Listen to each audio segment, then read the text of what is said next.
Segundo. Esse segundo, velho, eu vou falar que o Paulinho... E quando eu fui abrir minha conta na corretora, o Paulinho falou assim, velho, ele vai te pegar, ele vai tentar te atrapalhar. E é engraçado que eu aviso todo mundo eu avisei minha mãe recentemente. Falei, mãe, ela aposentou, e aí eu falei, mãe, eu sentei com ela, falei, mãe, olha, ele vai tentar, vai falar isso, e vai. Falei a mesma coisa. Falou a mesma coisa. Então, qual é o segundo obstáculo? Gerente do banco. Seu gerente do banco. Oi, o Paulinho, eu falei assim, Paulinho, vou montar a conta no corretor e tal, o que eu preciso fazer? Ele, vai no banco para você conseguir fazer as transferências, para você liberar as transferências. Fui conversar com o gerente. E o Paulinho falou assim, quando você for conversar com ele, você fica esperto, que ele vai querer que você faça os investimentos com ele, porque ele precisa ganhar, ele tem que bater meta. Ele não tá errado, não. Ele só não tá me dando a melhor opção. E aí o Paulinho falou, mas não caia, não deu outra. Aí sentei, comecei a conversar com o cara, pô, você vai fazer investimento em corretora? Que isso? Aqui com a gente é muito melhor, é muito arriscado na corretora. E o Paulinho já falou, ele vai. E sabe o que é engraçado? Você me avisou, mas os caras são treinados a convencer. Sim. Mesmo estando avisado, eu fiquei meio assim, pô, será que é arriscado mesmo? Mas depois eu vi que não é nada, deixa assim, estou fazendo investimento e não é nada arriscado.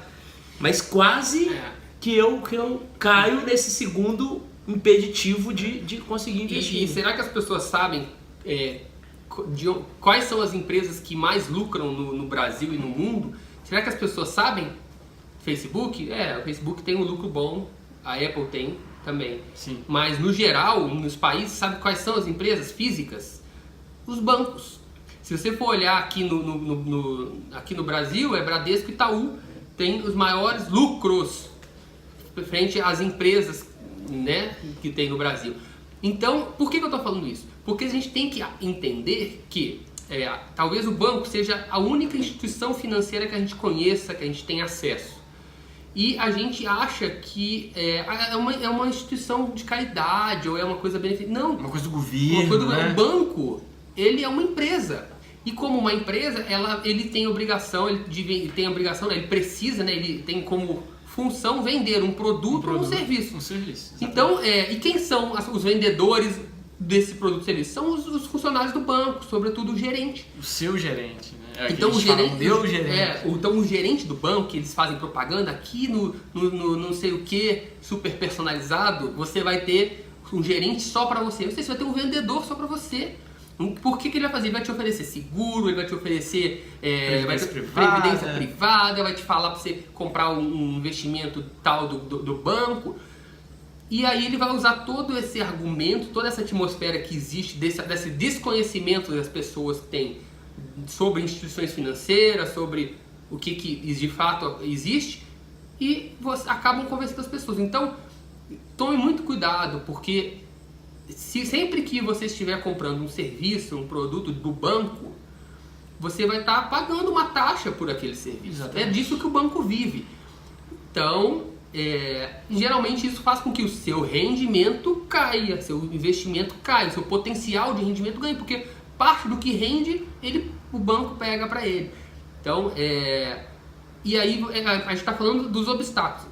Ele está falando do gerente especificamente. Ele, como um vendedor, ele é treinado, eles vão para cursos, ficam semanas fazendo cursos, o banco paga para eles irem para outra cidade, para a capital, para fazer curso de técnica de venda, técnica de persuasão, para fazer todo esse discurso para que você compre o produto e serviço. Não está nada de errado. Inclusive, a gente ensina o dentista a fazer isso, claro, para o bem, né? É isso que a gente quer. A gente quer vender nosso serviço, a gente quer vender nosso serviço, a gente quer que o paciente consuma nosso serviço, trate lá na nossa clínica, no nosso consultório, a gente quer. A única diferença talvez que o banco ele sabe que ele não está oferecendo o melhor e ele vende como se fosse o melhor.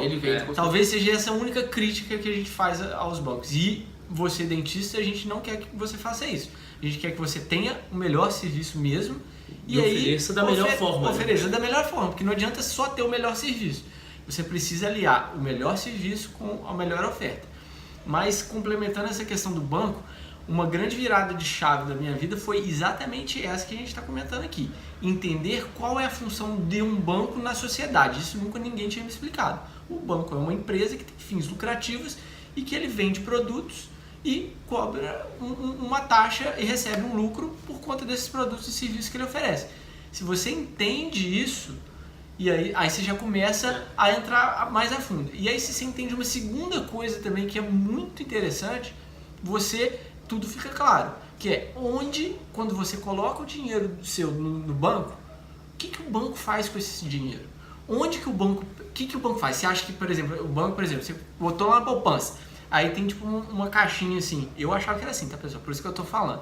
Tinha uma caixinha assim, Paulo Henrique, aí ele pegava meu dinheiro, botava ali e ficava ali. E dava pra você uns centavinhos de caridade. De caridade. Porque ele pensa que é caridade. Exatamente, eu ele pensava tá ganhando. que era caridade.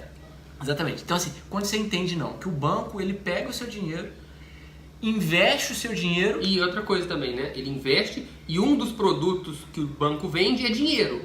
Então ele empresta o seu dinheiro para outras pessoas, sim, cobrando um juros enorme, muito maior do que o que ele paga para quem deixa na poupança. Então, da onde que vem esse dinheiro que ele empresta?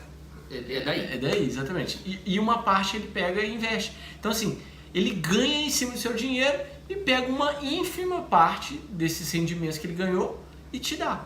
Entendeu? Então assim, tá errado isso? Não tá errado. É isso que a gente não tem que ser... tem guerra contra os bancos. Não é isso. É só você precisa entender, porque ninguém vai te explicar isso. Entendeu? Até porque para investir você vai ter que ter conta em banco.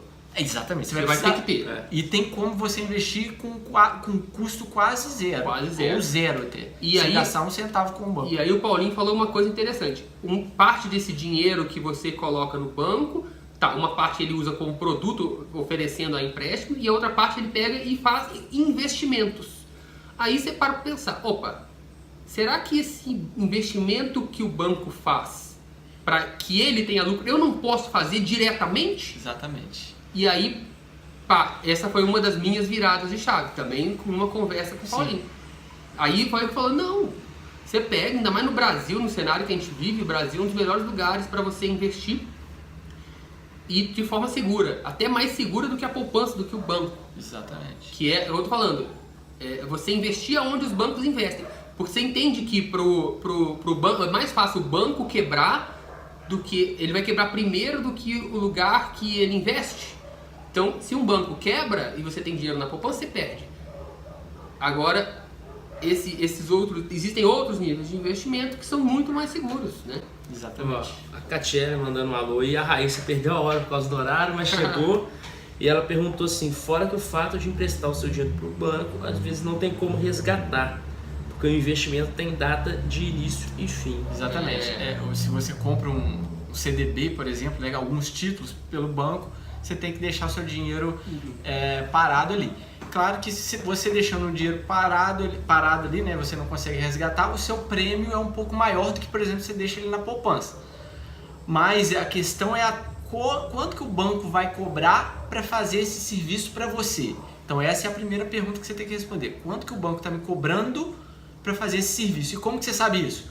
Quais as taxas que estão em volta desse investimento? Aí você chama custo operacional. Exatamente. Qual é o custo operacional que o banco te cobra? Geralmente aparece no extrato ou no contrato, numa letrinha bem pequenininha, mas sempre tem. E você pode perguntar pro gerente também. Exatamente. Ele tem que te informar, ele não vai querer muito, mas ele tem que te informar. Então algumas taxas de carregamento, taxas de administração, isso tudo tem que estar discriminadinho. Mas a segunda pergunta é, se eu fizer esse investimento por conta, será que eu não consigo o mesmo rendimento ou mais sem pagar essas taxas? E aí a resposta é assim, até 2000 ou 2001, se eu não me engano, não tinha como uma pessoa física fazer investimentos assim. A partir de 2001, pessoas físicas podem fazer o mesmo investimento que os bancos fazem para lucrar, para ter o... Para aumentar essa... Porque aí não perde o intermediário, né? E aí perde alguém que estava ganhando em cima dos seus rendimentos. Exatamente. Você dissolve, parte do seu rendimento ele fica para o banco que está fazendo a intermediação aí desse investimento.